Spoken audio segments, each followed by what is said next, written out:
Welcome to Aaron Mahnke's Cabinet of Curiosities, a production of iHeartRadio and Grim and Mild. Our world is full of the unexplainable. And if history is an open book, all of these amazing tales are right there on display, just waiting for us to explore. Welcome to the Cabinet of Curiosities.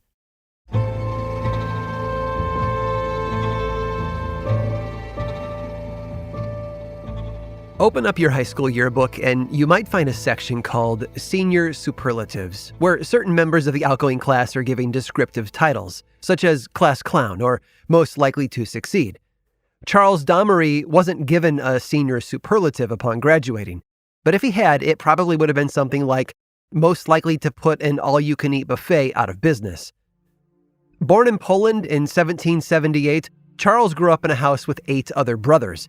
And all 9 children seemed to suffer from the same condition. They loved to eat. Actually, love is the wrong word. Charles and his brothers had to eat, constantly.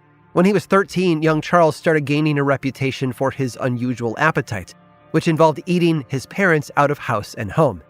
And that insatiable hunger often caused him to make unwise decisions. 13 happened to be the age at which Charles joined the Prussian army, which he quickly regretted. There was a food shortage at the time, and even though he'd been granted extra rations, the young soldier couldn't handle not being able to gorge himself at a moment's notice. During one particular battle, Charles traipsed across enemy lines and surrendered himself to the French. The opposing commander was taken with the boy's tenacity and offered him a melon. Charles wolfed it down immediately, rind and all. The French general then buttered him up with even more delicious eats, all of which culminated in Charles switching sides. He joined the French Revolution Army, but even their offer of double rations wasn't enough for him. While stationed near Paris for a year, Charles allegedly ate over 170 cats, and he didn't always kill them first.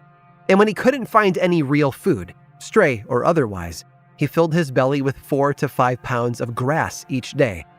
But surprisingly, he wasn't a large person. Well, not around the middle. As an adult, he was tall for the time, measuring 6 feet 3 inches in height. His hair was long and brown, and it framed a pair of cool gray eyes, all which sat upon an average-sized body. Charles's eating habits only grew more atrocious as he got older, though. He wasn't known to cook his meat. In fact, he often threw it up if it was boiled or roasted first. And he didn't care what kind of meat it was. He ate anything and everything. While serving aboard the French ship Auch, Charles witnessed one of his fellow sailors lose a leg to cannon fire. He then picked up the leg and went to town on it, ripping the flesh from the bone with his teeth, chomping away like it was one of those Renaissance fair turkey legs. Another crewmate saw what was happening and fought Charles for the limb. He pried it from his hands and tossed it overboard. When he was taken prisoner by the British in 1798, Charles's captors were forced to feed him more and more rations each day. He was eventually eating enough for 10 men on a daily basis. He even ate the rats that crawled through his cell. The head of the prison eventually saw what he was capable of and placed him in the care of the Royal Navy's doctors, who conducted experiments on Charles. They wanted to see how much he could really put away. Everything kicked off on September 17th of 1799. Dr. J. Johnston and his colleagues began by feeding Charles 4 pounds of raw cow udder at 4 o'clock in the morning. Several hours later, he ate a dozen large tallow candles, 5 pounds of raw beef, and then drank an entire bottle of porter, all within the span of just 1 hour. At lunchtime, he swallowed another pound of tallow candles and 5 more pounds of beef, all of which he washed down with 3 more bottles of porter.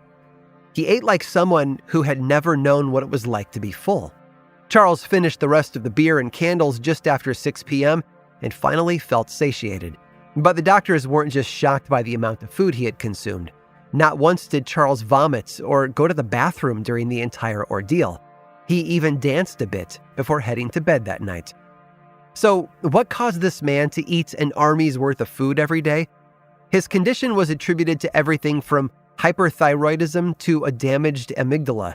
But the fact was that nobody knew exactly why one person could devour everything in his path without any negative side effect. Charles Damery was the kind of guy who could unironically say, "I'm so hungry I could eat a horse," and then do so right before your eyes.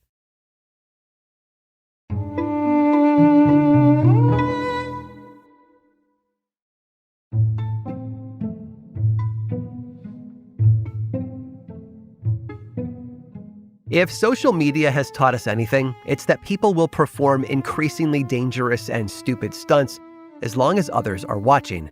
Jumping off the roof into a pool, swallowing laundry detergent capsules, and dangling off high-rise buildings are just some of the idiotic things people have done for nothing more than a little internet clout. But before people were risking their lives for strangers online, they were doing it for strangers in real life.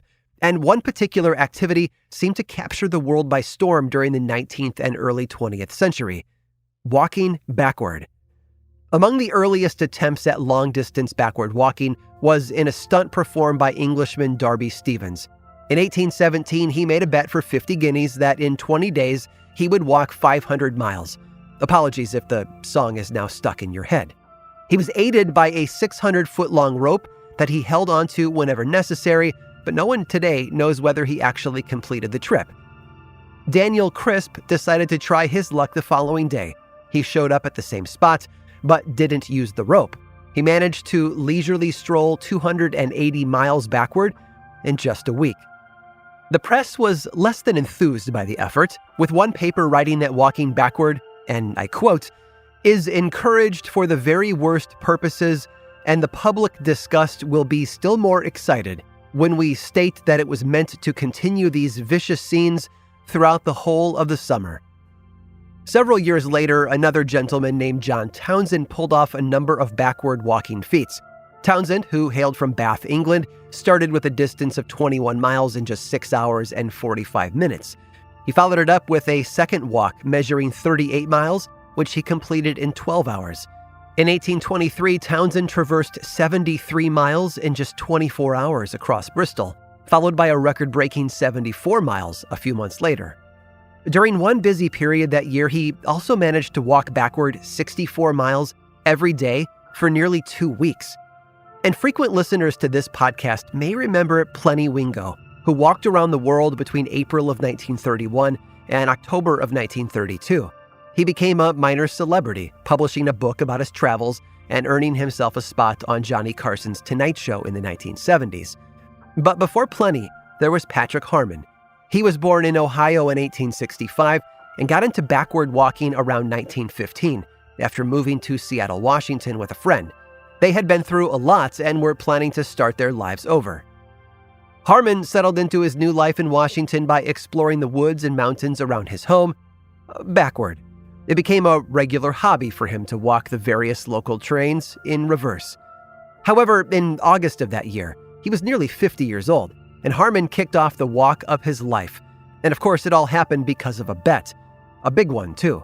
His goal was to walk backward from San Francisco across the country to New York City. If he made it in 260 days, he would win a whopping $20,000.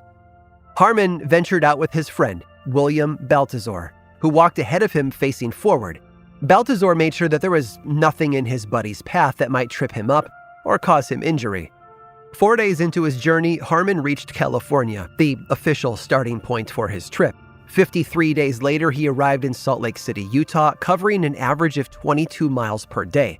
Harmon was in fine shape by this point and attributed his success to the muscles that he had built up in his ankles. By December, he reached Nebraska, then Iowa, where he suffered frostbite on his nose and one of his ears, and yet still he kept on going.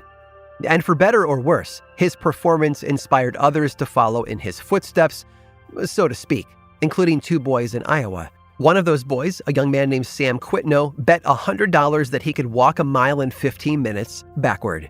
He even put up the money to show how serious he was. Others got in on the wager, and after a little bit, Sam jetted off. Spectators followed him in cars and trucks to keep track of his movements. He won with a final time of 14 minutes and 37 seconds. Meanwhile, Harmon headed off to Chicago, where a movie company made a film about his arrival in February of 1916.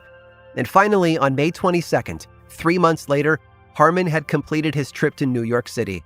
One paper described how he triumphantly climbed the steps of City Hall, backward, of course, and met with the mayor to honor his victory. And although he told everyone that he'd made it in only 239 days, a whole 21 days under the deadline, he had actually finished his cross-country trek in 291 days. Harmon eventually returned to Seattle, where he went back to his old job as a railroad worker. The $20,000 that he'd been promised never materialized, and it was believed that the wager hadn't ever truly existed. Patrick Harmon, whose real name was revealed to be Patrick O'Rourke, seemingly didn't do it for the money. He simply did it because he could. I hope you've enjoyed today's guided tour of the Cabinet of Curiosities. Subscribe for free on Apple Podcasts or learn more about the show by visiting curiositiespodcast.com. This show was created by me, Aaron Mahnke, in partnership with How Stuff Works. I make another award-winning show called Lore, which is a podcast, book series, and television show. And you can learn all about it over at theworldoflore.com. And until next time, stay curious.